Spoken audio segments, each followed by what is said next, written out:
And good morning. This is the second iteration, the second episode of the fake appeal by the Pacers with pretty feet. We started with a really poor joke, but I think I like it, so I'll keep repeating it. If you want good Pacers, don't come here looking for us. But if you want pretty feet, you know where to go. All right. So this episode is going to be, a review of, or more of a post-mortem of Bazball. Yeah, I think it's a very bad time to say postmortem was they just won the match yesterday, but I guess we had this in our mind, so we'll just go ahead with our plans. Yeah. Right. So so fair enough, right? England were really struggling, 3-0, and they have managed to win. I should say managed. They have won a game in Australia after 14 years. 14 years, yeah. Which is just amazing. So, but the question is, I don't know if this win should really change much, at least from how an analyst looks at it. On whether Baz should keep his job or should England change the way they play and so on. But the good thing is that I think they have fired all their analysts, so no analyst is looking at that. So yeah, we are looking at that, but no analyst is looking at that. Okay. Fair enough. Yeah. Yeah, maybe that is a good place to start, right? Like England and analysis. Like the previous regime, maybe not the test regime, but certainly the ODI and T20 regime. The Morgan right? I think more than calling it the Morgan era, I think it is really fair if we call it the Morgan Lehman era. Yeah. Right? Like we are of course exaggerating Nathan Lehman's contribution. Like at the end of the day, it is the players who have to go in and then play. Yeah. But that was like a very analytically driven Yeah. team, right? Like in Chennai, there are these bus routes. Like I think 23B would go from my house to this place called Paris Corner and so on. And it kind of felt like that was what was happening from the dressing room to the middle. Like all those charts and everything. Yeah, there'll be a placard with 23B that means you have to go and bowl bouncers. 17B also means go and bowl bouncers. 14C also is go and bowl bouncers. That team basically bowled bouncers, but they had various plans. Yeah. Right. And it was not just data or video analysis, right? Like they, I think, really went the extra mile. They paid Aaron Briggs. His entire PhD stipend came from ECB. His job was to blow wind into a wind tunnel and see how the ball swung and so on. I don't know if they invented technology for this, but they would put heart rate monitors on Stuart Broad and see when is he bowling in full rhythm and things the whole biomechanics started in South Africa and Australia, but they took it to extreme level, everything. Yeah. Right, and basically that is the reason why they were really able to push Anderson's career. Right, there were things like, hey Markwood, you are in the red zone. If you play this game, we know you're going to get injured. You better sit out. The funny part is every time he plays, he gets injured anyways. So that was the previous regime. But this regime was exactly the other way. It feels like they're more vibes based. They did fire an entire team of analysts. Lehman is not with them anymore. But it was pretty wild. I think I remember his name correctly. So he was let go as well. Yeah, before that India series they just let go a bunch of their analysts. Yeah, and because at that time I guess Baz also got the coaching of the ODI team. So he said that he just want a very close form group and he doesn't want to influence his decisions with data. He thinks that the data analysis is mainly for the something like franchise cricket where you have less time, where you have to make your so for international cricket it's not that important. He felt that way, and so he did that. The pattern follows everywhere, right? Even MS hates looking at data. Right. So in some sense, I do agree with what he says. The way that Bazball has changed cricket of late, right? If you go and look at data of whether you should hit the ball. You have one Virender Sehwag who was successful doing it. Yeah. But basically it might just be some freak talent error. There's just no data to go and understand whether you should hit the ball or not. So Bazball deals in anomalies, right? And with the data you just put out the anomaly. So I get that rationale behind it slightly. Right, and when they are bowling, right, the stock plan is just bowl bouncers for 65 overs. Or fight ploy. Yeah, that is for 25 overs, right? And then the new ball comes in. We really don't have data of whether a bouncer plan would work if you just stick to it and so on. Yeah. Right? But sometimes I think you need somebody to just go and tell them, there is this area called top of off stump. Nobody might have heard of it, but maybe you can try bowling there. Somebody needs to tell that to them. Yeah. Right? So that is a very fascinating take. Right? If you think about it, both Baz and Gambhir, they have a bunch of a number of theories that worked for them when they were captains, and they're reasonable theories as well. And they're trying to make it work now as a coach. Unless and until like that silly point for MS in IPL, I think everything is reasonable. But yeah, with Gautam.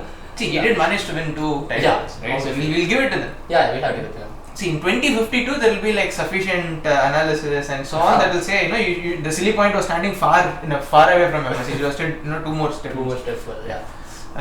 Right. I mean, in some sense, like if you look at Gambhir, right, his right-left combination worked for him. All-rounders worked for him. Right. And he did use, did he use Pandey as a floater or did he use Kai as a floater? He used somebody as a floater really well when he was captaining. When he was captain, he used to like Sky at number 6 or 7. I don't remember exactly who used to, but he used to do that. Like he did that Narayan opening thing with Gambhir. Like he knew that Uthappa and he was quite slow and he did it quite earlier with Narayan. And again, when he became the coach or / mentor or whatever he was in KKR, he did that again and it was successful. So yeah, he has his own theories and it worked.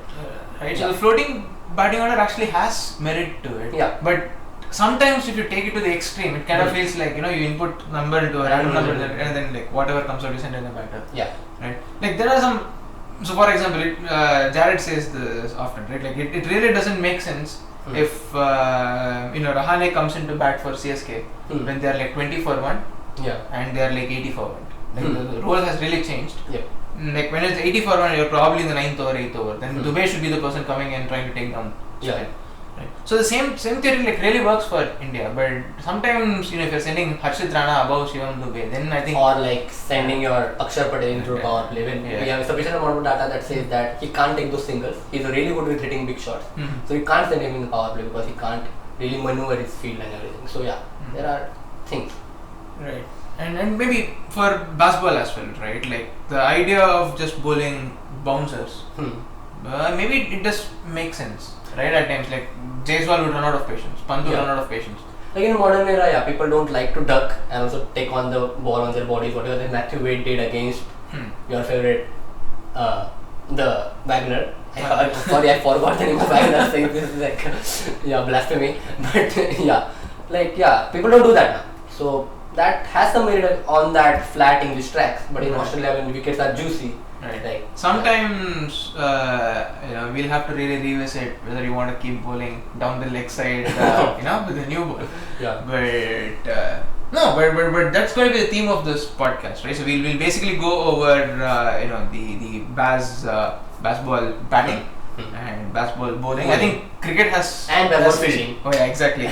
Maybe we'll start with that. Yeah. So in all 3 dimensions, I think they have changed cricket in a very non-trivial way. Yeah. And maybe on the first 2, I think even positively. The last one in a not so good way. Right. So we'll just go through like how they have changed cricket, and then we'll see if how can Bazball go ahead from there. Okay. Yeah. We'll start with fielding. Right. To talk about fielding, do they field at all for us to talk about fielding? They drop many catches, that's the only thing, and they don't practice fielding. Like that's what I heard. So the thing is that with batting and bowling we can analyze, there are ball by ball data, but fielding is some aspect where you need it's very difficult to analyze. Still cricket hasn't found a way to calculate how much a good fielder affects a situation, how much a good wicketkeeper affects a situation. That's why we can't judge the guys like Folks, Saha. It's very difficult to judge them. But still it's quite visibly true that when we see that 3rd test match when Labuschagne is just taking one-handed blinders and England are dropping sitters, so there is something to worry about. Right. So I mean, once again, if you look at the change from the previous regime to this regime, right? Like Ben Stokes is a ridiculously good fielder. Yeah. Maybe he drops catches, but at times he gets to balls that other people can't get. Yeah. And the kind of the drills that they do when they're in training, so they'll do the typical slip catching, but they'll put 2 obstacles in the middle. So the ball, if it hits any of the obstacles, it can deviate while coming to Ben Stokes. He has to be able to adjust to all those things. Right. He's really good at getting to the ball. Yeah. Right. From there, they are at a place where they really don't train on fielding as well, right? With McCullum, it does make sense. He is a guy who is very athletic. Yeah. So he's good at taking those catches, and he wants to take as much time outside of cricket. He just wants to chill, and then he wants to be really intense when he's in the field. Play golf also. Exactly. Such a strategy might actually work well for Ben Stokes, right? He's a freak athlete himself. Yeah. Right, and maybe he doesn't need those many drills, right? But if you look at people who are younger on their international careers, like Bridal Cars for instance, the standard with which you train for your fielding is very different in domestic and international cricket, right? Like the focus that people spend, the time that they spend is very different. Also, specific problems you need to like to solve in the like international and domestic. In international, like you are like, specialized for some position, and the problems you solve that you said an obstacle thing and everything. I don't think our domestic team will focus on that. Exactly. Right. I mean, even in terms of knowledge, right? So Ashwin was wasn't making fun. He was joking about this. He's like, the first time when Jaiswal was asked to stand at silly point, he would stand 8 feet away. Right, somebody has to tell him like this is where you got to stand. So the innate knowledge that people learn in their first class careers, it's also short because these are good people. So they don't spend a lot of time playing first class before they graduate to the international level. Right. So the time that you spend like for the Bryden Carses, for the Ollie Popes, right? Those people really need that extra time on fielding drills and so on. So rather than have like a one size fits all kind of a method, right? If Ben Stokes wants to go and play golf, yeah, sure, go. Right, but there are a few people who might need those drills in order to get good. Like Ben Duckett, for example, he was wicket keeper all his life. Now we are putting him at Delhi, so he needs to. There are like 5 wickets keeper in that team. Just 5? I thought 13. No? But like, anyways, right. And this is a similar themes that comes up everywhere, right? Like even with batting, maybe like Joe Root spent a lot of time trying to figure out where he fits in the Bazball. Yeah. At start he was like, I'll try to try to like reverse scoop to Bumrah and he was managed to do that actually at start. But I guess that but after some time I guess he realized he found his own method. So with batting I'll give that to them that they didn't force Joe Root to fit their mold. Like Joe Root tried it himself. It looks like that he tried it himself to get into that mold, but he realized that okay, it's not for him. And then I would actually still say the same, right? Like with Joe Root, he's still Joe Root. Yeah. If he says I want to play this field, like, you can't drop him. But on the other hand, everybody outside of Joe Root, right? So once again, like if you look at their people, right? If you look at Zach Crawley, right? I think when Zach Crawley walked into the team, he probably was one of the better competitors for that position. Yeah. Right.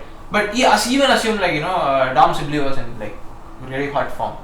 Would Bazball really wanted Dom Sibley in the team and then saying, okay, look, we need one steady opener? Well, that's not clear, right? Like the way, I don't know, the way Stokes talks to media, we can't, how much serious we can take him there. But like he said that Alistair won't be able to find his position in the team. So it's quite clear. He was quite adamant on the style of play. That's why we can see that Hasibam is like scoring like 50s and 60. Like he's striking, like he's averaging 660 right now in the county, and still he's not even in the fringes of the team. Like Bethel is there, who hasn't even scored a first class century. Like he hasn't lifted his helmet up and hasn't in any format. So so we can see that that part is there, that bias is there. But yeah. So in terms of evaluating their batting, right? Do you think their batting is due like a big change? I would say one of the better contributions of Bazball.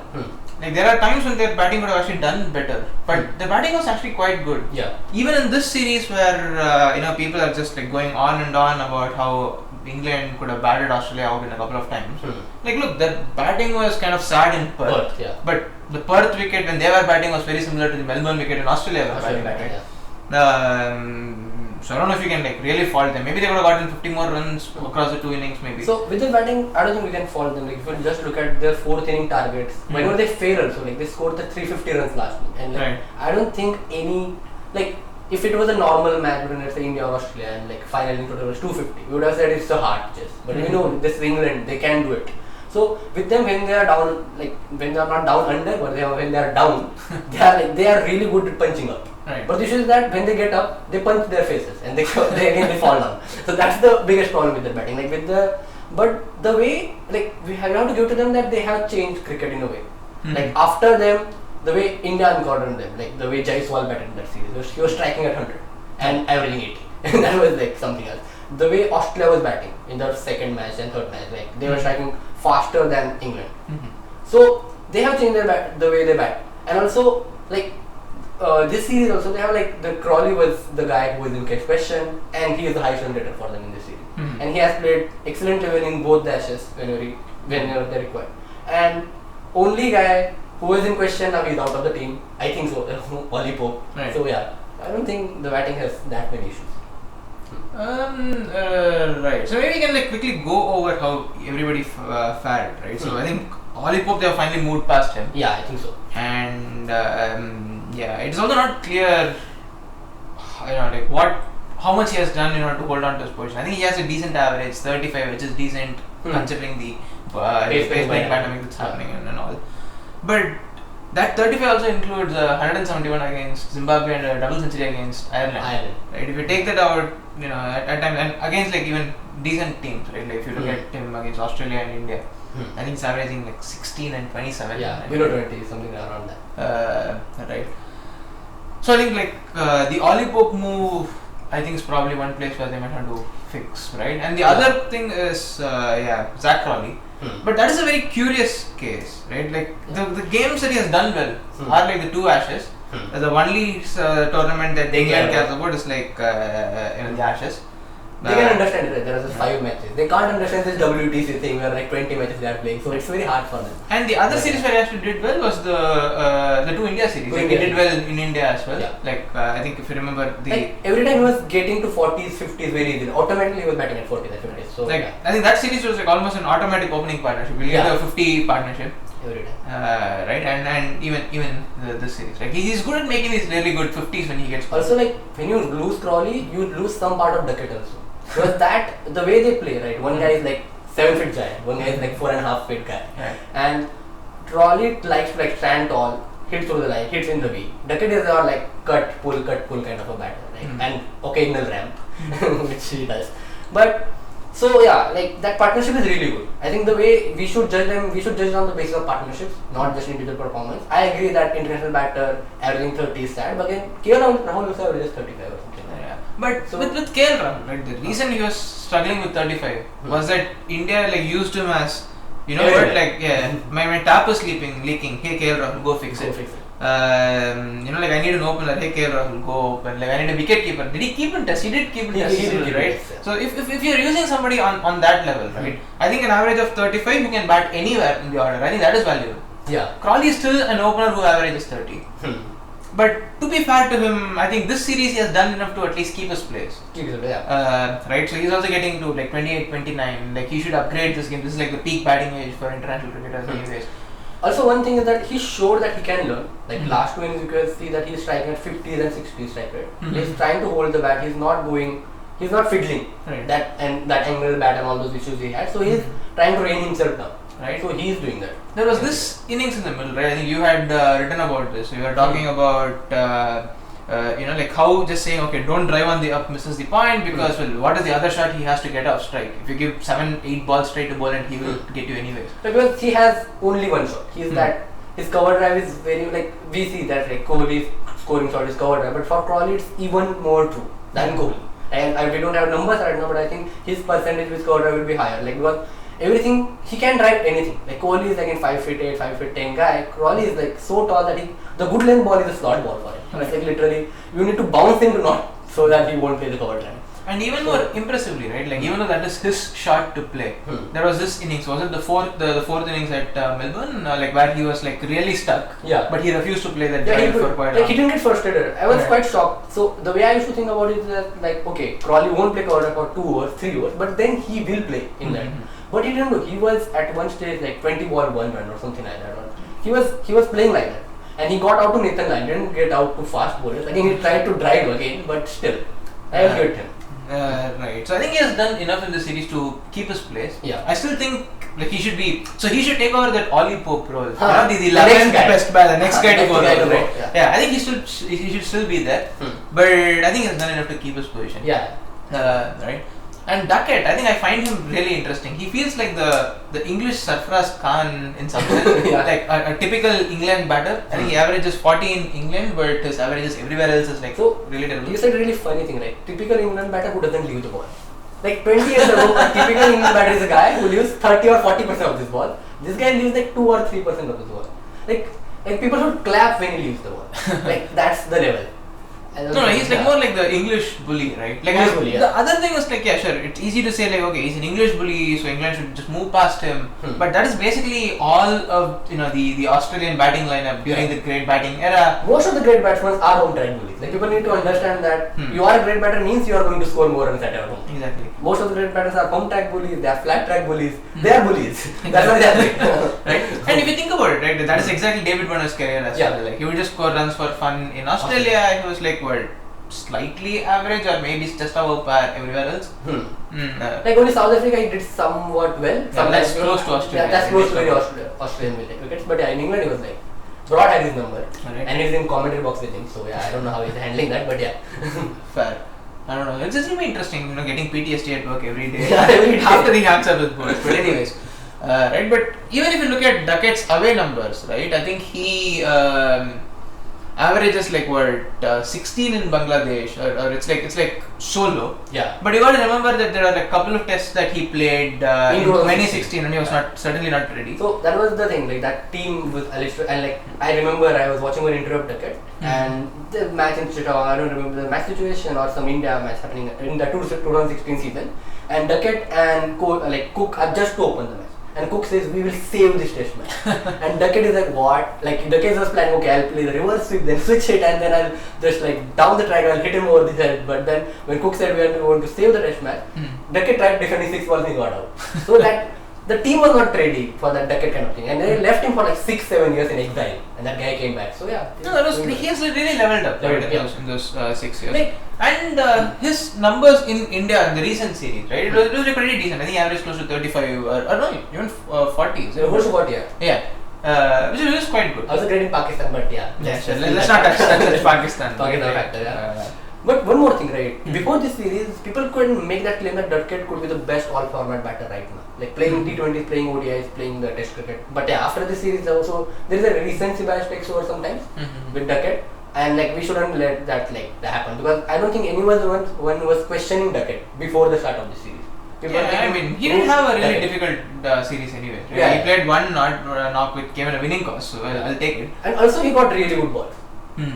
Like the Stark thing, right? Stark is breathing fire. He got Starked. Just like people are getting Bumrah, they got Starked, so yeah. No, that's called the Stark difference. But Stark, okay. I mean, from there on, it's like I think pretty standard. Like if you go to Joe Root, he's Joe Root. Let's not talk about Joe Root. No, there's like one question of whether he can go past Tendulkar or not. I know we are on both camps. I want him to go past Tendulkar. You don't want him to go past Tendulkar. Before I get abused on YouTube, right? I'll explain. So my point is, we already have a Don Bradman problem. Right, so there is really no debate you can have where we just know who the best batter of all time is, Don Bradman. With the second best batter, right? I still think Tendulkar is the second best batter, irrespective of what Joe Root does. Yeah. But we should give at least some storyline to have a debate. Like, what's the point if you can't even have a debate and Tendulkar is the second best batter? Obviously. So with me, I guess, in my opinion, why I am very against of this notion is that for me, for second best batter, you can have a debate between Smith and Tendulkar, and you can be happy fighting. I don't want one more guy added to that, who I don't think he's in top 5 also. So whatever. No, see, there are like a bunch of candidates, right? Like you can bring Jack Hobbs, but you need a proper historian for it. Yeah. Brian Lara is like, there was actually a debate that was running. If you want to write stylistic cricketers, book about Brian Lara is the first. Like Brian is the book cover of that, like stylistic cricketers, or Vivian Richards, but whatever, like those West Indian style. Yeah. Right, so but that is also like for people of a particular era. I think Steve Smith is a really good case because I think the way he was batting until 2019, right? He could have out Tendulkar. Yeah. Right, he was exactly a problem solver like Tendulkar was. He didn't mind looking ugly to score runs like Tendulkar was. Like Tendulkar played sweeps when no, he played sweeps when sweeps were considered ugly. Yeah. Right, later on the last sweep was considered. Also. Yeah. That was also considered ugly. Right. Okay. So, anyways, so at least like we need some life for the common fans to talk about, right? Like you don't go to a bar and then say, Steve Smith the problem solver. You say, Joe Root the highest run getter. Yeah. Best argument you can ever give. Right, Joe Root. Okay, the other two are I think fairly straightforward as well, like Harry Brook and Jamie Smith. Right. So people would have questions against Harry Brook's method, but the way he does it, like last test.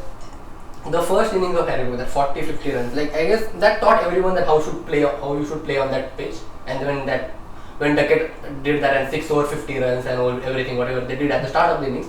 So Harry Brook, the method can be an issue sometimes. What happens with Rishabh Pant, like he just step out, get stumped, or like try to hit a 6 where there's only one fielder and get out. That could happen. So I don't think we should look at the modes of dismissals with the case of Harry Brook. We should only look at the results, and he's giving results most of the time. No, the other question that you can ask is, okay, look, somebody can have a conversation with Harry Brook that says, okay, look, if there are 5 fielders on the boundary line, please don't hit the ball in the air, right? Maybe that's like one or two conversations away, depending on how Bazball goes from here. I don't think that's a Harry Brook problem. Yeah. Right? The bigger issue, so as to say, with Harry Brook is, once again, he's like a very home track bully. Yeah. This series, he was like pretty decent. He averages 33 in 4 tests. Which is good. Which is fine. Fine, not good, but fine. Right? And and beyond that, he's played in New Zealand, which is basically English conditions down under. And the other like series smaller grounds. I think that matters a lot with Bazballs. Like, if you look at in Australia, the issue is that they have like bigger grounds, so they can't just pepper the boundary, they can't just hook them for a 6. Exactly. And that matters a lot. Like, whenever they play at Leeds or Headingley, they just try to hit 6s as much as they can. In New Zealand, that happens. Like, he's averaging like 70s or New Zealand or something like that. I don't remember exactly. Yeah, he averaged something ridiculous there. And Pakistan also, when the pitches were were flat, like he was. I don't know, the pitches were already flat, he would just bring his own road roller and then flatter, even flatter. Exactly, right? But I think there's still a spin issue that is unaddressed with him. Yeah. Like the 2 tests that he played in Pakistan where the wickets were spinning, he struggled. Yeah, but he was only in 14 or something like that. Yeah, exactly. How much we will look into 2 tests, but it is small sample size, but we also know he has spin struggle in limited overs cricket. So that is a question that needs to be answered. I am more than happy to give him the benefit of doubt. Like, he's supposed to be a generational talent, I would take it. Yeah. Right? All the factors when you look at talent, right, in a game like cricket, the talent is about like finding the line and length of the ball. Like some people are good at finding a line, some people are good at finding a line. Like Joe Root, great at finding the line. You look at like offside, the way he plays to line is one of the greats. But why we say Harry Brook could be a generational talent, because he can find both the things at very fast. Like if someone is like to a level of his, could be a Yashasvi one. Like again, that level again can find a line and length better. Right. So I'll quickly explain what he means finding line and length, right? So it's like the way you play the ball. If you look at Joe Root, probably it's also because he's English, right? He has to play every ball unless the ball is like actually short. Otherwise, he's going to hit top off. So the only thing he has to worry about is like covering swing. If it is outside the off stump, he's like, okay, look, I got to leave this ball. Yeah. So the way he probably grew up is more like, okay, look, I have to judge the length of the line of the ball very quickly. The length doesn't matter. Like from there on, like I can just like adjust to the length as the ball comes. For Australians, they're really good at picking up length because the ball bounces more, so they really have to cover for the bounce. People leave in Australia over the stumps also, like they exactly leave on the length, right? Yeah. So you pick up length, but the typical Australian batter, once again, the line is not as important. Like they can adjust for the line the way they play. They basically play. They're really good at cutting the ball, right? Yeah. If you're cutting the ball, the line doesn't matter. Like there are very few people who can pick the ball, like read both the line and length of the bowler's hand, rather than adjusting to one of the two.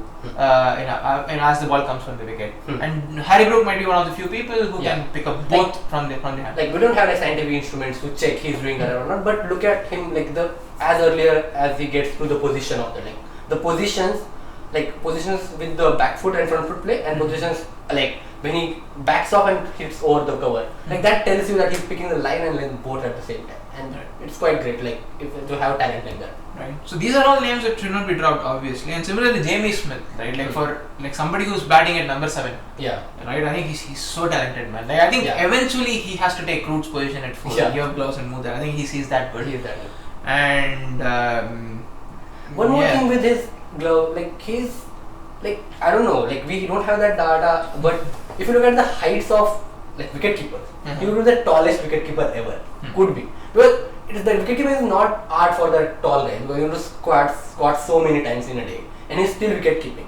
Like I think I agree with you that he needs to give those gloves up and he needs to play as a pure batter. Again, right now he's playing behind Stokes. Again, that is so hard, right? Yeah. Like I think he feels he's like much more talented as a batter than Stokes is. Yeah, Stokes is kind of a bowling order right now in this phase. Yeah, the way he's playing right now. And even during the best of his times, right, he's very limited as a batter. Yeah, he's a clutch guy. Just like exactly. When you need him, he will do it. But he's very limited as a batter. Right? Look at his average. Like he averages 35. And I don't think you can claim that he's for his talent he should have averaged 40. I think the best compliment you can give Stokes is like, okay, sure, when his team was on top, he couldn't always convert. But when Headingley needs a Headingley innings, he gives you the Headingley innings. Right. So I think that is like kind of weird, like the way they play Stokesy and Jamie Smith. Like you can argue like sure, wicketkeeper batter and that's why workload, but I mean Ben Stokes has been bowling so much. He's the highest workload. Actually, I can say that like he is having more workload than Jamie Smith. So Stokes deserves to bat number 7. But again, one more thing with Stokes, like we'll come to Stokes after this, right? No, I mean, like see, the other question is like Stokes, for instance, the way the team is structured. is there a case for him to even bat at 8 and then play as a full bowler? Full right? bowler. He's bowling quota overs anyways. He's bowling like 22 overs in innings, which is 22 overs a test match. I think if he bowls like 3-4 more overs a game, he's probably bowling like a proper bowler quota. Right, he's already there, and you have Will Jacks who can also like smack the ball around, and you would say Will Jacks is more of a batter than Ben Stokes is, right? Like Will Jacks can bat, and people are making cases that Will Jacks should bat at number 3. Like I don't know how technically efficient he is, but he's still a batter more than Stokes. When I say that Stokes is not a batter, so the way to think about this is that like batters normally they analyze situation very differently. Like they come in, they try to rotate the strike, they solve too many problems at one time. Yeah, thinking in terms of partnerships, thinking about okay, look, this bowler is going to come at this point, and if I rotate them and then put this guy on strike, he can play. But the way thing like that. Washington Sundar or Ben Stokes batters, right? They are more like okay, look, this bowler is hard, I'm just going to block him out. Stokes can block like 100 balls in a row. That heading innings, if you look, that he is striking at 10 or 20 that start, and he just goes berserk after that because he was 6 of 40 after hitting a 4 on the 40th ball. 2 of 39. So yeah, you can see that like he is that kind of a batter, and within if he bats with tail, I think he won't have any questions in his mind. Okay, should I block or okay, he just go and smack, and he's really good at that. So people may think that Stokes is depending to just get set, but it's not like that. He's not like setting himself up to go for a beginning. It's just like he can't think like a batter that much. So he thinks like, okay, now I need to block, I'll block. I know I need to hit, I'll hit. It doesn't matter if he hit at the first ball or the 50th ball. Right. So basically, giving Stokes the situations where he just have to like the way he has to play is like very obvious. Right? I mean the pink ball test. There was a time where the wicket went flat, but at that point he and like Will Jacks, for instance, went into like ultra defensive mode, and it just felt like, sure, what are you trying to do here? Oh, we are waiting till the new ball comes so that only the new ball gets a wicket. And we are waiting so that like they just wasted that really nice period of batting. Right? So they could have like, I don't know, they could have like got on the lead or they like reduced that deficit, something like that. But yeah, didn't do that. Right. Yeah, but I think from this we can conclude that I don't know, like you'll have to fix a lot of things in terms of the personnel in their batting. Right? Maybe they have to adjust a few ways in which they bat. Yeah. Right. To be fair to Bazball, right? Like the way the contribution that Bazball has made. So there is the Bazball shuffle. Yeah. Which is like, okay, with the wobble ball, people have no clue how to play it. The ball, like, there's no way to even read whether the ball is coming in, keeping straight or going up. And they did come up with a good way to counter it. Yeah. The biggest weapon a wobble ball bowler can have is their length. When you're bowling swing, you can't really control how the ball swings. It happens in the air. It happens in the air. But because wobble ball is just seam bowling, you can just keep hitting the ball at the same place over and over again. And we have ridiculously accurate bowlers. We have Scott Boland, Pat Cummins, Hagis Rambadas, Jasprit Bumrah, who are like skill-wise, right? Like with all the technological innovations helping them, they are probably as accurate as say Curtly Ambrose was. Yeah. So that's the thing. Like when like people are nostalgia merchants, they talk about like how great the previous bowlers were, but people don't understand that now these bowlers are most accurate bowlers in a cricket era which have ever been, because like we have Hawkeye data. People say that Courtney Walsh was really accurate, but right now we have like 3 Courtney Walshes in the team. Every bowler is a Courtney Walsh. So that level of bowling talent right now we have, and again the way you talked about wobble ball, the swing ball you can literally see the swing from the hand. With wobble ball you don't know anything till it pitches, so you have only 4 meters adjust, so you can't really adjust to it. And one more thing about modern batting is that with the advent of T20 cricket, there was one more shuffle, which is back and across. People started doing that back and across shuffle, so that you go in deep, like deeper in the crease. Yeah, but the back and across more like an Australian thing, even during the great batting. But in India also they started. I see. Virat Kohli does that back and across. So the bowler gets more time, and this Bazball shuffle is that anti-back and across kind of thing. I see. Right. And it's better that bowler can't understand and adjust the length. Right, so it's more like throwing the bowler off their length. Like if you just keep letting the bowler bowl top off, they'll eventually get you. Yeah. Right. So you just want to say, okay, look, this ball here, I'm going to stand back at this stumps. So the back of length ball or the top of a ball that you're bowling is now back of length to me. The next ball they just like come running down the track. Yeah. So the same good length ball that will hit top of is a full ball, right? So the 23 Ashes, Boland really struggled against England. He only took like 2 or 3 wickets in the whole tournament. And if you look at his economy, it was like through the roof. Yeah. Right? And the reason is that like Boland doesn't have T20 skill sets, right? So when people are like trying to charge at him, he really doesn't know what to do. Yeah. He's good at hitting the same length, but he can't pull his length up and down. And they managed to throw Boland out. Yeah, and same thing happened in India series, like not like he troubled Kohli, but when NKR batted against him in the Melbourne, he actually took him down. He took him down. So that works. And in this series, but Australia. No, we're talking about the India series, right? That's what they did against Ashwin and Jadeja. They started sweeping. I think Jadeja was out with injury, but they started like sweeping Ashwin. Ashwin, yeah, right? him off, yeah. And that kind of threw his length off. Yeah. I mean, that was late career Ashwin. Probably that was the time he started losing the dip on his ball. And like he was just bowling with his hand, not his like body. The way you put the body into it, that was not happening in that series. And whole that sweep thing again. Like, I don't think that you can do that against old Ashwin. That was 16 Ashwin. Right. But anyways, they did find a method to like throw Ashwin's length off. Yeah. Right. So the Bazball shuffle and the tools that they use to throw a bowler's length off. I think that has really changed cricket. Like India were trying to like sweep quite a lot when they were like into their sweep mode. Right. Like this series, for example, like one big reason why England struggled with the bat was because Carey started standing up at his stumps to go Scott Boland. They couldn't like charge his Scott Boland. So that was one of the like things which I was looking forward in this series. I thought because I was waiting that what will Boland do through Bazball shuffle, not buffle, sorry. But what? So Boland didn't do anything. Carey upskilled himself. Like, Carey is like, okay, I'll keep, and Carey is keeping up for the ball. Like balls were at 135. Right. Keeping up at 135, which is like insane skill.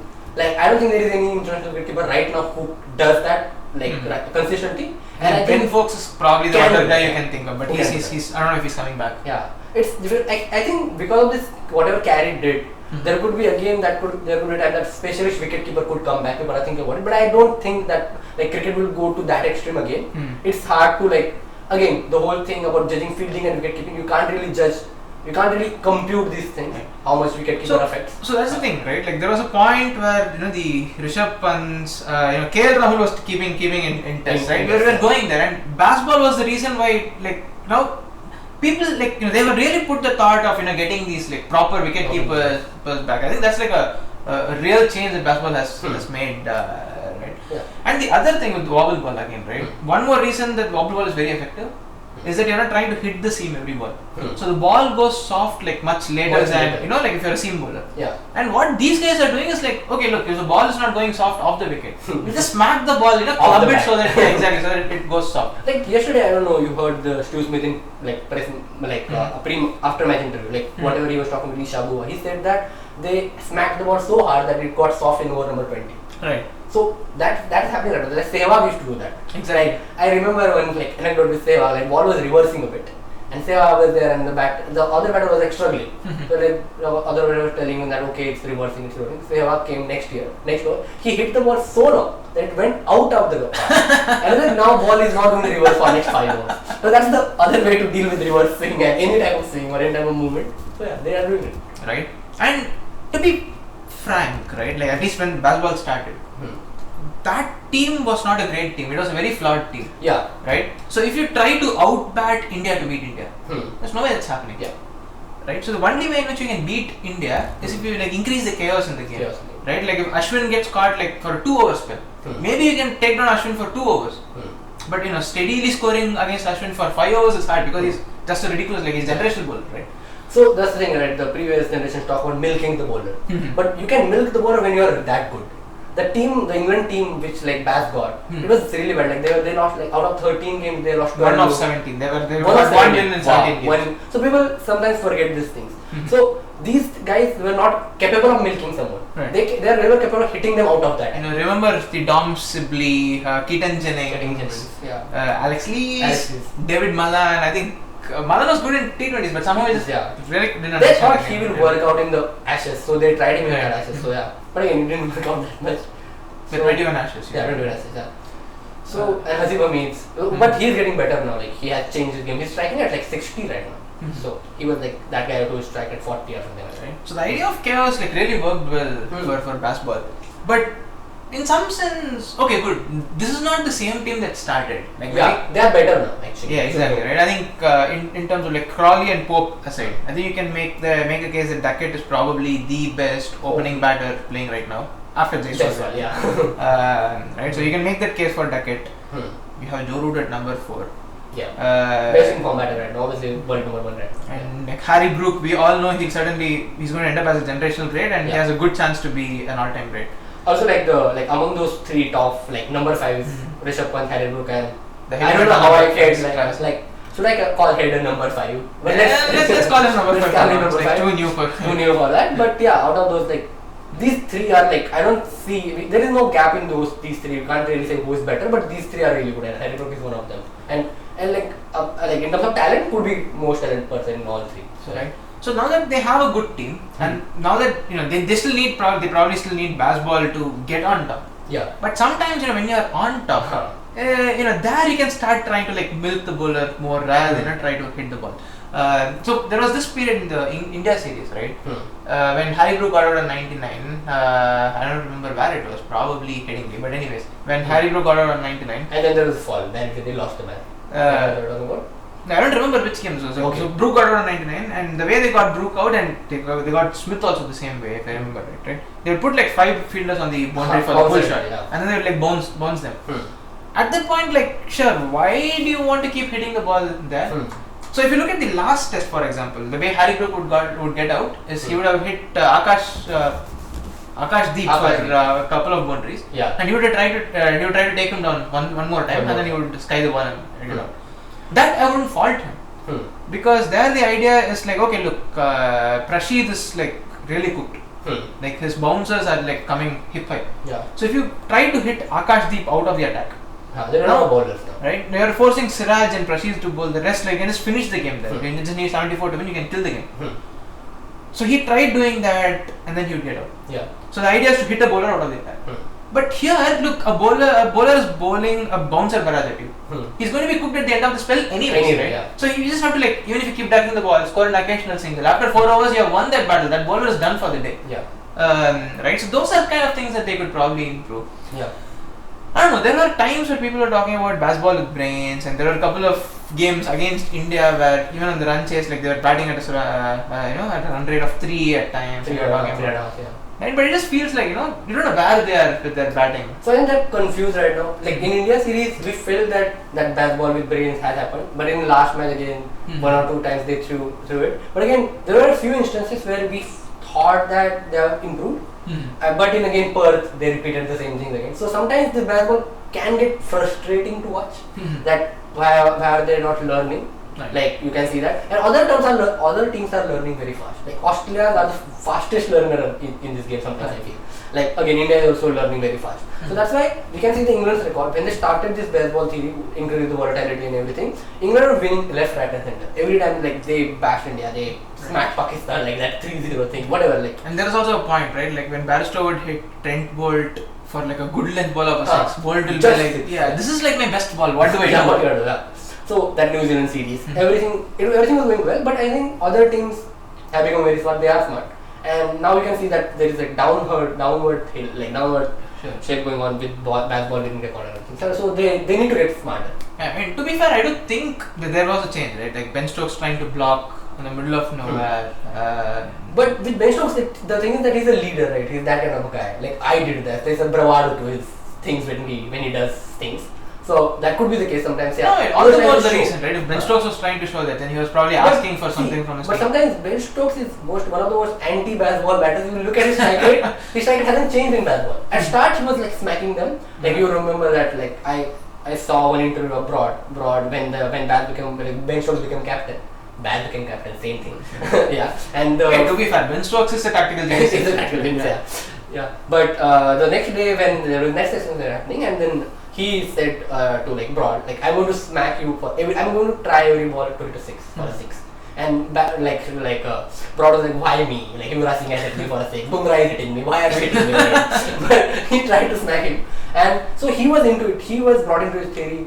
But after some time, I guess he's again that guy, right? Block or hit. Right. So he sometimes comes too early to bat and he blocks. Right. It's not like he's anti-Bazball. Whatever I said, it's not true. But yeah. Right. So I don't know. It does feel like there is a change coming. Like if England had not won this game and if Baz had to keep his job, like he probably would have to promise like one more change in the way that he and the idea of like England riding on top of their limited overs batting revolution, I think that's like spread. People have theories against it. So you can't like keep sticking to the same plan for 6 years, 7 years and then say you're still not outdated.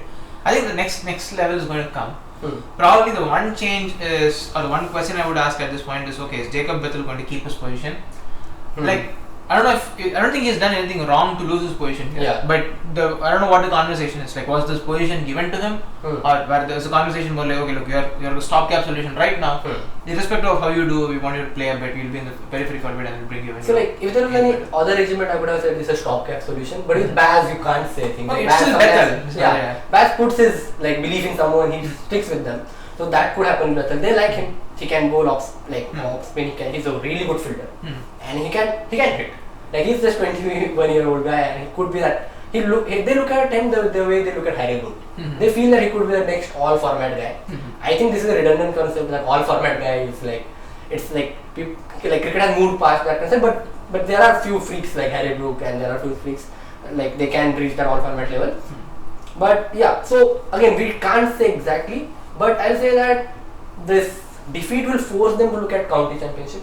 Like they were not looking at county championship last 3 years. Right. Like because they had their reasons. But again, I agree with their reasons. Yeah, the county is too diluted.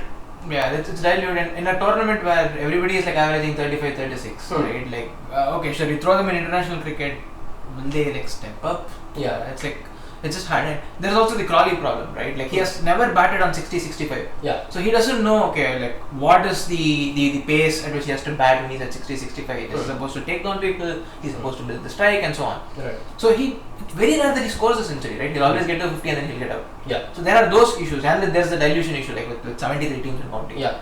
Like if you will need to understand that like last 4 days back there was a match between Andhra Pradesh and Bihar. Bihar scored 550 runs in 50 overs and people were celebrating. The issue is that Andhra Pradesh is a good team actually. Sorry for Andhra Pradesh fans. Really. There is the AP so yeah. So but people are celebrating it, but the thing is that we shouldn't celebrate these things. Sometimes the competition is too dilute that like you can't judge players based on those things. So the Australian tournament is really great in that aspect. There are only 6 teams, and they are really high quality 6 teams.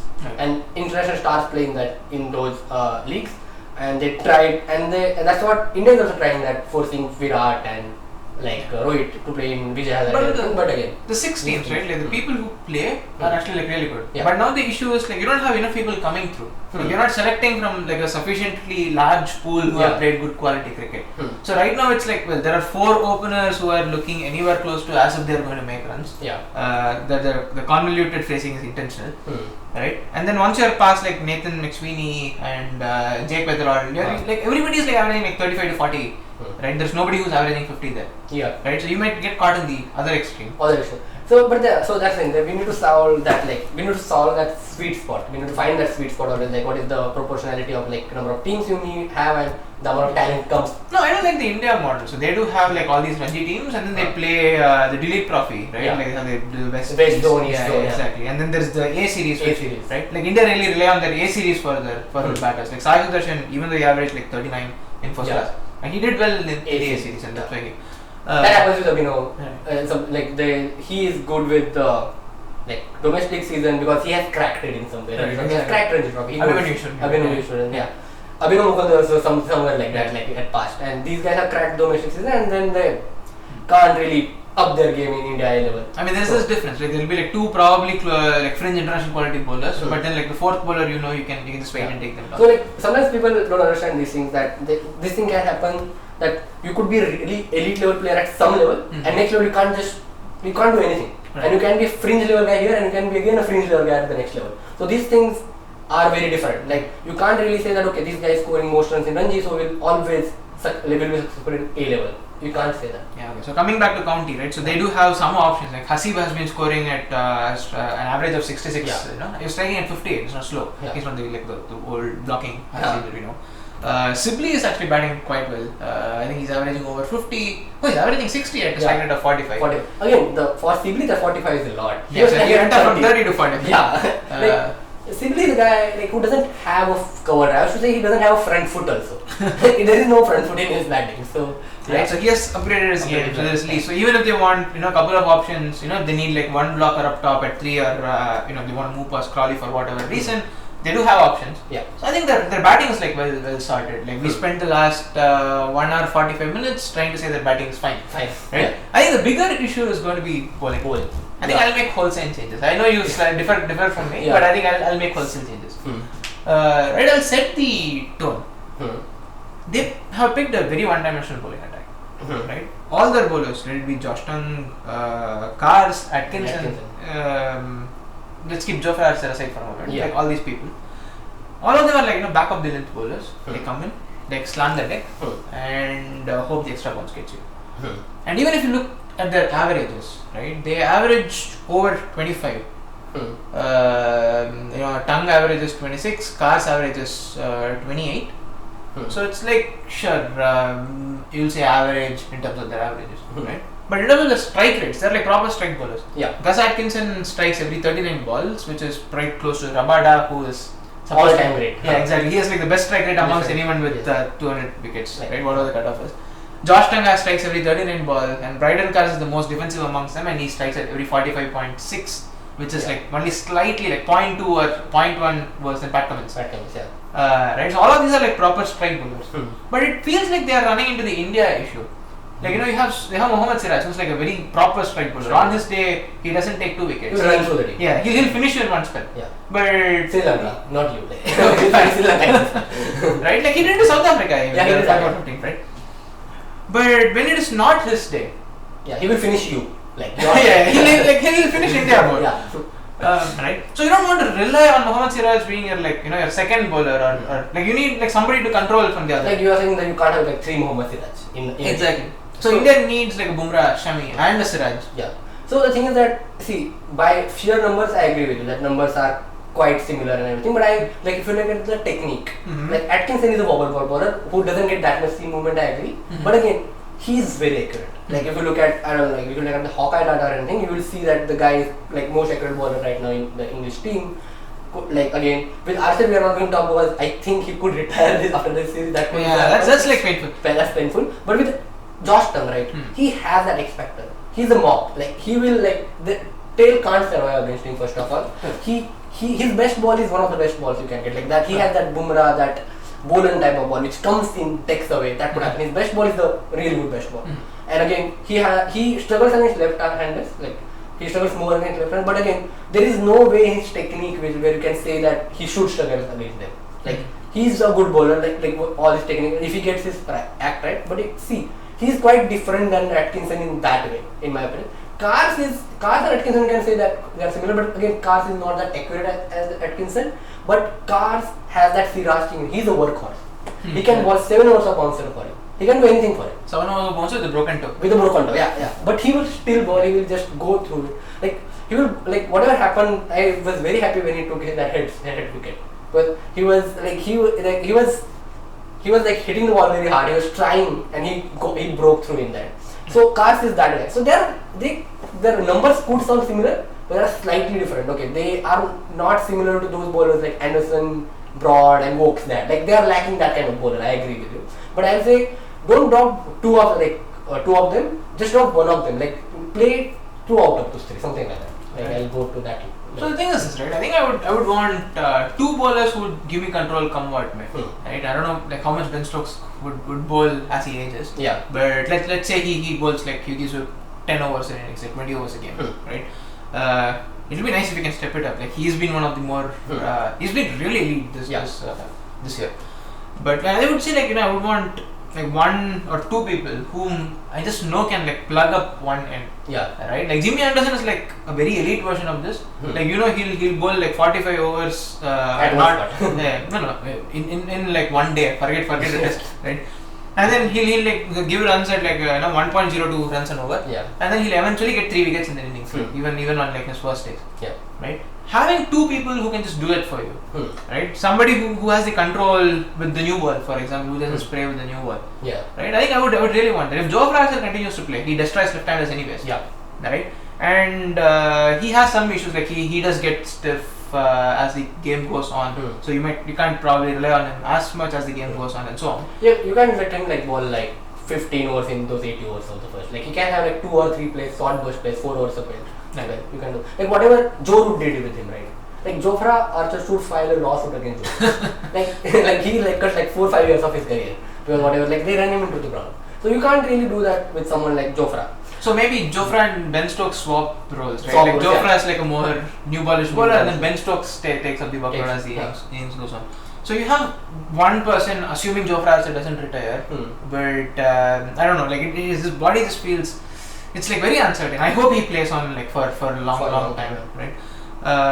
So we need one more, like the Sam Cook. Matt Potts can be like a really good option, right? He's like very accurate. He was 135. He's basically like he can be a Vokes level. Like I don't think he'll be Anderson and Broad. They are just elite. Right. No, Vokes also more swing dependent. I think he's like ball and light if you think about it. Right? Okay, yeah, you can say that.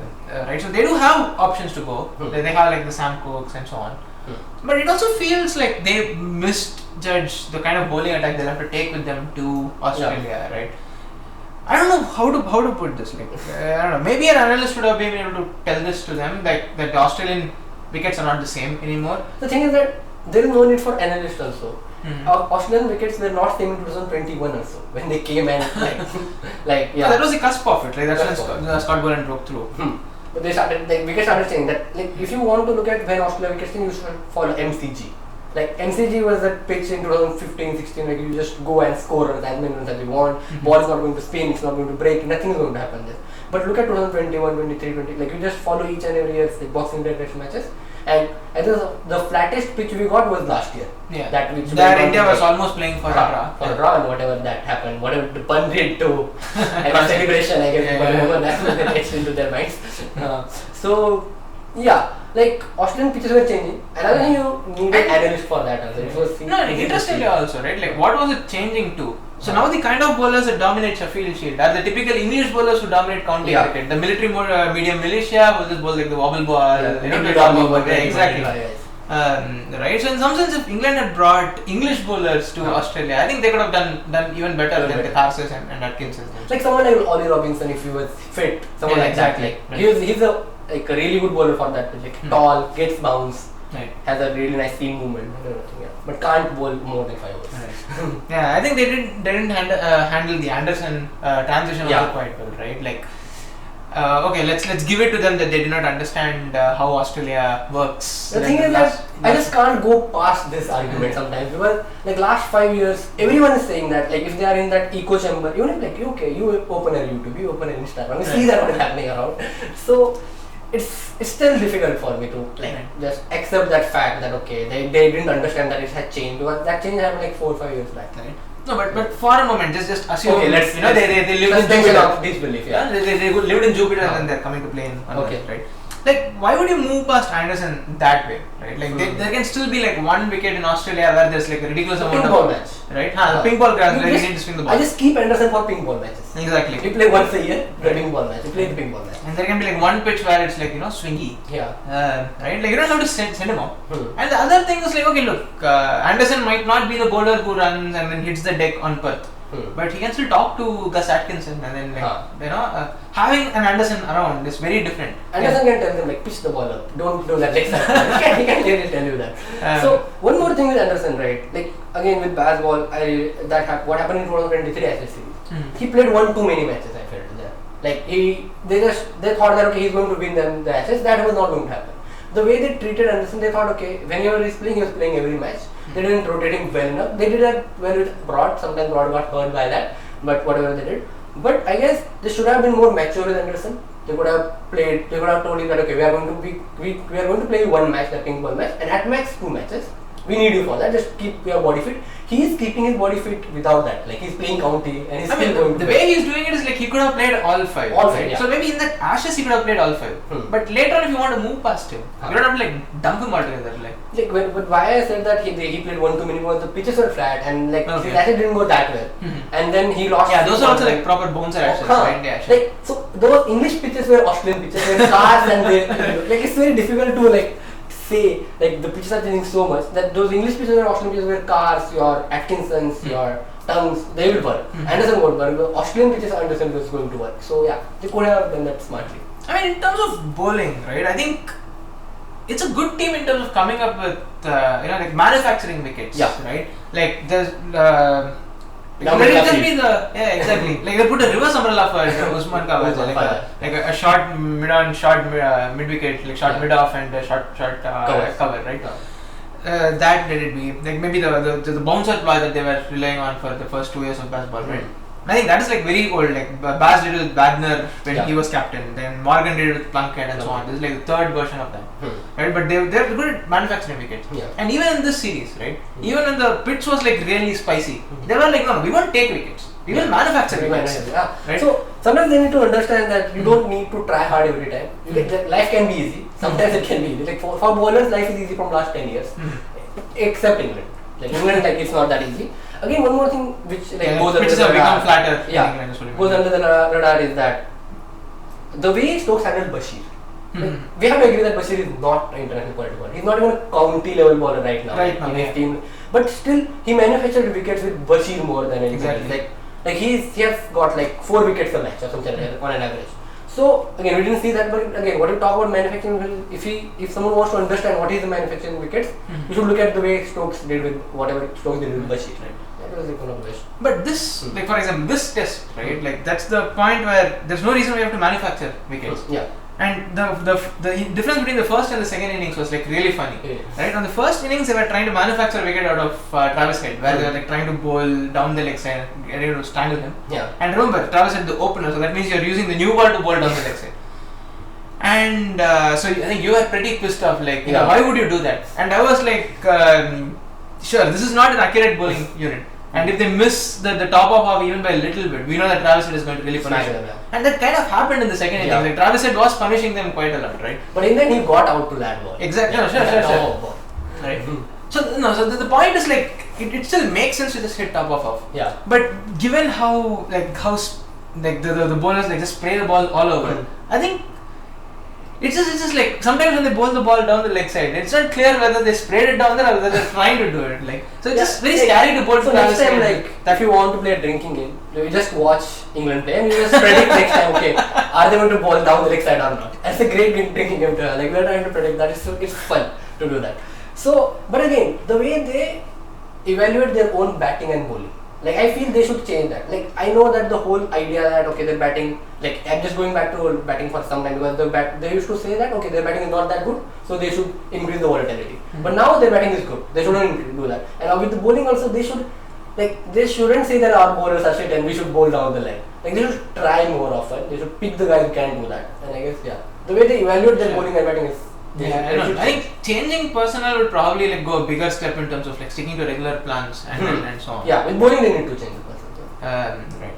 And I think even in terms of spin, right? I think I would. I don't know where you stand on this, right? I would still give them like playing Bashir, right? It was a quick quiz pick. They were like, okay, look, Bashir would be helpful in these conditions. And if you think about it, like the Kunemans of the world and Tom Hartley, right? All of these are like quick quiz picks, and it works. So whenever he says quick quiz picks, is that you look at them, you look at their body, you look at their actions. You don't look at the numbers exactly.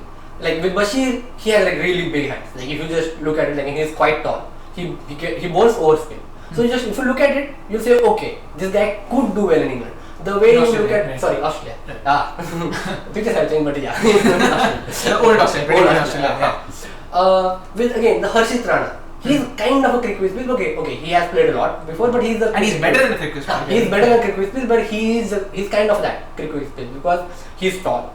He can swing the ball. He can hit the leg really hard. He can. They think that he can bat. I'm not convinced. Above Shivam Dubey, whatever that is. But he's the cricket whiz piece. But I guess England sometimes took it too far. That cricket whiz piece thing. So I guess they can drain themselves in sometimes. Like they should rely on heavy actual numbers. They did it with Crawley and Bashir. No, but I'm still fine with it. So they tried Bashir. It didn't work. So again, same thing that we talked about Anderson. Why did you have to get rid of Leach? Keep Leach around. Like, and he will teach him. Right? And Bashir has everything to learn from Leach. If Leach is just around, it doesn't know how to be a professional, where to bowl, top spin, side spin. The thing is that the one thing Bashir lacks is putting the ball at the same spot. Right. And one thing Leach is really great at is putting the ball at the same spot. Jared keeps talking about it, right? He played, both of them play for Somerset. And there was this T20 game where England's best spinner, Bashir, was spraying the ball like a full toss and the half tracker and so on. And then there was Jack Leach who was like putting the ball at the same place over and over. Like the whole thing with Leach, I agree that he's slightly short, he's bowls slow, the side spin is more than the top spin for him, and like you judge that he won't be that successful in England, but in Australia. But the thing is that in the end, when person learns this craft for like 10 years, 15 years in a space, they can play around with their craft. They can do something. Like the way Nathan Lyon was in India in 2013-14. He was not that great, but now he is one of the premier spinners in India. He cracked how to bowl in Asia finally. Again, Ashwin with Australia. Exactly. He cracked in Australia. Whatever he did in that last in 2014 he was, I think, fine. Like he would hold an end. That's all he could do. Yeah. In 2021 he did bowl. He outbowled Nathan Lyon. Yeah. He set it up the way he set it up the Stu Smith wicket, the round wicket, the like ball which goes with straight, and then he played around with the seam of the ball. If you look closely, he bowls one ball. I'm just in awe of that one where the seams just spins like this and ball goes straight. That is so difficult to do that. And in Australia you need that, something like that. Right. So, but anyway, so with Jack Leach, he has the experience. So they could have at least kept him around. Yeah. Like, they don't have gotten rid of him. And then with Bashir, I hope they don't do something similar, right? So I don't think Bashir will stick around to this team right now. But hopefully he goes to county cricket and then he develops his craft. Like he's quite skilled. He can come back. He's very young. Yeah, exactly. He can come back after 5 years. Then only he will be 26 or 27. Exactly, he's 27, and then hopefully he's not like totally kicked out of the team. Yeah, right. Because those attributes are there and they're there. Like I won't follow them on that. Like he's tall, he has long fingers. His best ball could be the one of the best balls. Like his best ball is a good ball. Exactly. So, his best ball is really good. Really good. That's why he's there. But he doesn't ball that best ball often. That's the problem. And for that he needs to learn his craft, go back but to county. The other issue is that now that you're moving past Shoaib Bashir, fine. Why Will Jacks? I think that's just bad selection there. Like they could have gone to Liam Dawson. Liam Dawson. He can bat well. He's a good number 7, number 8 batter. Exactly. Like he has like 10. Not even number 7, you need him at 8. Yeah, right. So he's fantastic at number 8, and I think did he play Test cricket? I think he played a couple of tests when he was not ready. Yeah. At start he played in 2016-15 at that time he played. Right. He was not that great at that time. But again they just moved past him for like 10 years. Right. And then they remembered, okay, we have this guy in the India series. Where he did well, I felt. Like, whatever he did, it was good. Sure. No, he was still like the slow English off-spinner, right? Who like you need a ball picker in India. All those issues were there. But I think he's gotten really good in county. Yeah. Right. I think even in terms of like picking that particular role of the guy needs someone who's good at the bat and can bowl, for example. I think England bungled. See, only bad thing they did with spinner thing is that they didn't give citizenship to Harmer. You should have just made him English, and then India wouldn't have lost that match. Okay, would have that finishes this conversation. Like as soon as they could have played Harmer, they should have done. Yeah. Let's move on. Okay, so to wrap this up, I think we have been here for more than an hour. Yeah. Right? So where do you think England should go? Do you think McCullum should keep his job? Do you think Stokes should keep his job? And do you think Rocky should keep his job? So with Rocky, I really don't understand the English cricket and who decides Rocky keeps his job or not. But I think they can't move past Stokes, right? Because who is the next captain? You're like, okay, Harry Brook can become, but again, he's a 3-format captain. World Cup is coming, too many things to handle. And the next pick, like you just dropped your vice captain, whatever. So you can't make him captain. Right. So they can't do that. Also, it feels like he was a bit pissed off. Yeah. Right? Like this time he was like, okay, his bowling attack is very one-dimensional. Like, take Jofra Archer, it's pretty much the same bowling attack with like 4 of the same bowler. Yeah. And he was also pissed off that his batting unit was saying the same. So I don't think if he is at the helm, there is a change that will come at the end of this Ashes. So I don't know if you want to move past Stokes. Yeah. The other question is like how long would he want to play? He's 34 now. Yeah. So the first question is like his body. The good thing is his knee has started holding up again. And let's hope it holds for long. Right, like he bowled like 7 or 8 overs space and he was fine. Like. Exactly. And how long does he want to play? There's that. Yep. Okay, Brendan McCullum. So again, I am on the side where I want Brendan McCullum to be there because I feel he's a really good man manager. Right. Like you need him to be there. But I guess they can add one more guy to the coaching staff. Like they can have one more slightly technical, slightly the kind of guy who disagrees with Brendan McCullum. Right now I feel there's a echo chamber is forming there where there is no strong voice who can say, okay, this is wrong, we should field, we should take catches. I know you are a great fielder, but like we have like people like Bashir is there, Wali Pop is there, they need to practice. Like so I guess they need one more voice, strong voice. That is a hard problem to solve. Yes, right? So there was this Delhi Capitals season once where I think they had Justin Langer and Saurav Ganguly. I don't know who the head coach, the foreign head coach was. They had Shane Watson and one Indian head coach, right? So at that point it was like, okay, look, I have a problem. Whom should I go and talk to? Right? I want to understand where will I be playing next game. Should I prepare for being a number 3? Like whom do I talk to even? Right? That becomes it's slightly tricky. So if you actually split the role of Brendan McCullum into 2. But on the other hand, if you have an assistant coach who's like different, right? Like for example, somebody as strong as Gambhir as an assistant coach, you can't put Gambhir himself. Then that's basically like two Brendan McCullum, right? But somebody of that kind of a character, or somebody who's like much more measured, like McDonald, Andrew McDonald, right? Ron McDonald, right? He can be like like that style of a person, I mean. Yeah, or like someone like if this is again blasphemy, how can I forget him? The Zimbabwean wicketkeeper batter, Andy Flower. Like someone like Andy Flower. He'll be a great fit there, I feel sometimes. Yeah. Again, you know who should be their coach? Sunil Gavaskar. Stupid. Yeah, exactly. So yeah, like I guess Brook will retire the next day. Like so the moment Sunil Gavaskar signs that he's going to be the coach, Brook retires. Doesn't even play. like all right. No, but I think McCullum is also like very smart, right? Like in the sense, he did not come into captaincy knowing like, okay, we got a ball shot. Like he cracked that given the team he got. Yeah. So like right now people are saying that McCullum is not tactically smart captain. It's totally wrong. Like McCullum is the guy who has changed the Test cricket, who has changed the ODI cricket. Like could be the guy who has the highest impact in the last 20 years on the game. Right. Like Anderson. Yeah. He is Anderson fan. I'm a McCullum fan. So I feel like people in some way undersell him. Like he is a tactical genius in his aspect. So like with that demeanor, golf and like laid attitude, people could think that way. So again, England is not a PCB. They won't make wholesale changes in my opinion. They shouldn't do that. So yeah, I don't see a point going move past these two guys. I mean, I wouldn't blame them if they moved past McCullum, right? If you think about it, they did have like production issues. Fine. So they did have like 4 years of McCullum. They did give him a good enough run. Yeah. You want to move past him? Yeah, sure. But fine. one more thing, they just won the Test match. They haven't won there in last 14 years. Sure. So McCullum has given not best possible result, a good result for them. Sure. 4 wins is a good result. Right. No, I wouldn't blame them either. But I do think McCullum should continue. Yeah. Like if you think about it, right? This is what they did. No, this is what he did with the limited overs team, right? When England toured India in the limited overs series, they were just smacking every ball and they were getting out. Yeah. And then when they played the Champions Trophy, right, they were trying to be like more measured and like they were actually trying to play like any other team. Yeah. So he had a theory. They tried it out once. It didn't work out, and he was happy to change it. Yeah. Right. So I do rate McCullum's ability to change quite highly. Here, he did not feel like he needed a really strong reset coming into the Ashes because he was still tying every series that he could play at home. Yeah. He did win in New Zealand, right? And how many away series did they lose? The Pakistan series that they lost, but you could still make a case like, okay, those are pretty doctored wickets, and they could claim moral victory. They do not need like a hard reset.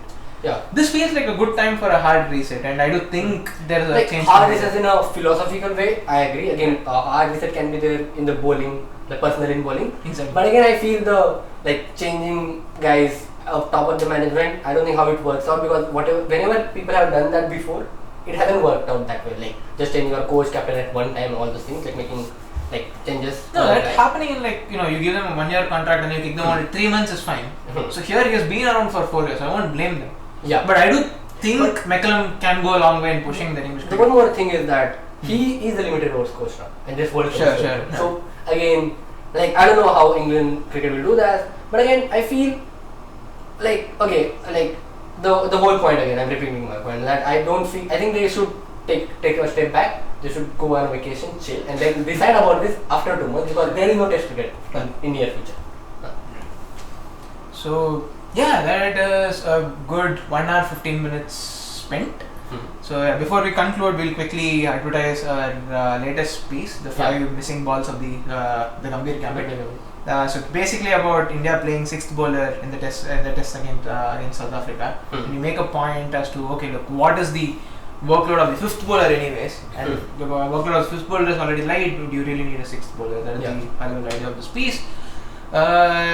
Keep lookout for next piece that's coming out. It's on. You see that in this description where our Substack account, it's a blog link is there, and the YouTube link is there. You can follow us there. You can keep a track. We'd like to write very data driven, but again has a cricketing heart kind of pieces. So we'll try. Right, so that's a good place to sign off. I'll leave you with this. Achar, remember the name.